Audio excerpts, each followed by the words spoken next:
గోగౌరవ దినోత్సవం సందర్భంగా విజయవాడలో గోసేవకులు ఆవేదన వ్యక్తం చేశారు. నిత్యం వేలాది గోవులను వధశాలల్లో వధిస్తున్నారని ఆందోళన వ్యక్తం చేస్తూ గోమాత రక్షణకు సమాజం ముందుకు రావాలని పిలుపునిచ్చారు. విజయవాడ ప్రెస్ క్లబ్ లో నిర్వహించిన సమావేశంలో గో సన్మాన్ ఆహ్వాన్ అభియాన్ కార్యక్రమాన్ని ప్రకటించారు.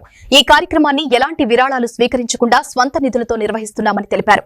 ప్రజలు గోమాతలను సంరక్షించుకోవాలని, అనారోగ్యంతో ఉన్న గోవుల సమాచారాన్ని తమ కార్యాలయానికి తెలియజేయాలని విజ్ఞప్తి చేశారు. గోరక్షణపై అవగాహన పెంచేందుకు ఈ కార్యక్రమం చేపట్టున్నట్లు వెల్లడించారు. कि सभी इस गो सम्मान आह्वान अभियान से जुड़े और ज़्यादा से ज़्यादा संख्या में 27 अप्रैल को विनंती पत्र देने के लिए अपने अपने मंडलम में पहुँचे और ज़्यादा से ज़्यादा संख्या में गो सम्मान आह्वान अभियान से जुड़े. जय श्री कृष्ण. राधे राधे.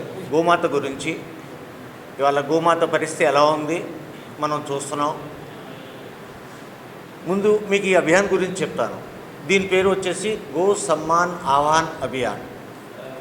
దీంట్లో ఏంటంటేనండి, గోమాతకి కావాల్సిన సేవ, సురక్ష, సమ్మానం ఈ మూడు గోమాతకి అందాలి.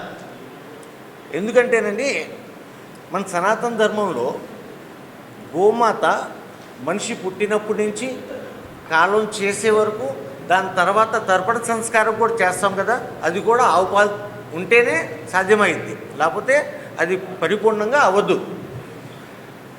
సో మన సనాతన ధర్మానికి మూలమైన గోమాత ఇవాళ రోడ్ల మీద తిరుగుతుంది.